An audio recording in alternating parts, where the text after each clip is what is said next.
This is lesson 4.5, Redlining and Housing Discrimination. Today we're going to see how redlining, a form of de facto discrimination, has had long-term negative effects on the economic well-being of African Americans, as well as their physical health and social vulnerability. So let's get to it. So here's a map of Chicago, and it shows how many Black people live in various neighborhoods. Notice that in the northern part of the city, it's all blue, corresponding to pretty much no Black people. And in the southern part, there's a lot of green, and those neighborhoods are like 90 to 100% Black. So we can clearly see that Chicago is a highly segregated city with a lot of places that are basically all white or all Black. And if we look at data from the previous 4 decades, we can see that it's pretty much always been this way. So why did this happen?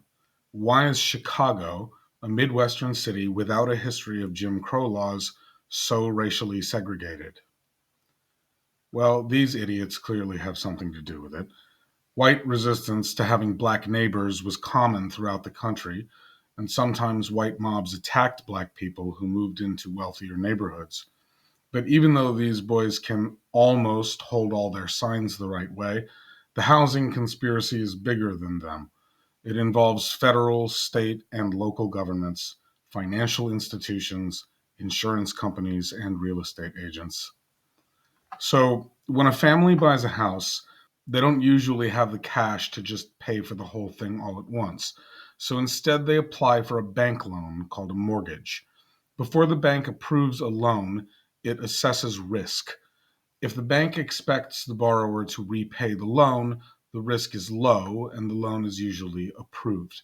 But if the borrower has bad credit or is low income, the risk that the loan will not be repaid increases. Many banks also considered Black borrowers to be high risk, and until 1968, it was legal for them to deny a loan application on the basis of race. In 1934, as America was recovering from the Great Depression under President Roosevelt's New Deal, a government agency called the Federal Housing Administration was created. Its role was to use federal tax dollars to back mortgages and prevent home foreclosures. As part of its work, it produced a series of maps to guide banks as to which neighborhoods were considered high risk or low risk. Here's an example of the FHA map for Chicago. The green neighborhoods are, in the language of the Homeowners Loan Corporation, best or lowest risk, while the blue neighborhoods are desirable. At higher risk are the yellow declining neighborhoods, and the red sections designate hazardous levels of risk. Investment in those areas was considered extremely risky, and banks were discouraged from lending money to those who lived or did business there. It's worth noting that most of Chicago's best neighborhoods are shown in the inset, which actually lies north of the rest of the map. By now you see where this is going, I'm sure. The FHA maps effectively created a playbook for segregating cities based not on law, but on wealth and credit. The best desirable neighborhoods were the white neighborhoods. They were low risk, so banks invested in them and they thrived. But the declining, hazardous Black neighborhoods were too risky. Starved of investment, their economies crumbled, leaving their residents in poverty and debt. The practice of economically privileging white neighborhoods and punishing Black ones in this way is called redlining, because of the color used for the hazardous neighborhoods on the original FHA maps. These maps created the perfect opportunity for anyone who wanted to keep Black people out of white communities. Using redlining, segregation could be imposed in fact, if not by law. This is an example of de facto discrimination, where the means are seemingly economic, but the effects are racial. The FHA even wrote that the maps should be used to prevent mixing of incompatible racial and social groups. So the intention to segregate was clearly there from the start. Yeah, not a great look for FDR on that one.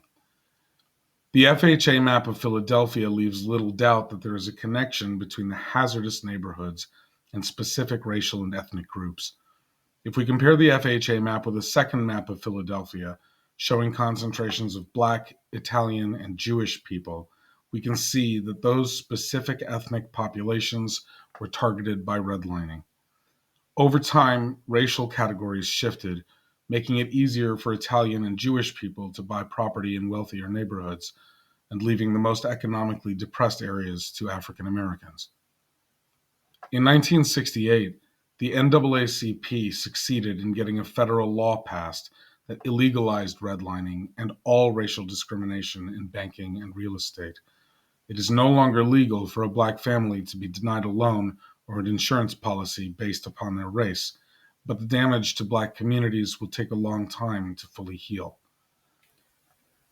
In Chicago, for example, the heavily redlined South Shore area from the 1937 map corresponds to some of the city's most vulnerable populations today, where life expectancies are lower than most other parts of the city, while the North Shore, the whitest neighborhoods, the best according to the FHA maps, have the highest life expectancy. And there you have it, the long-term effects of redlining and housing discrimination. Such is the legacy of the de facto segregation caused by redlining.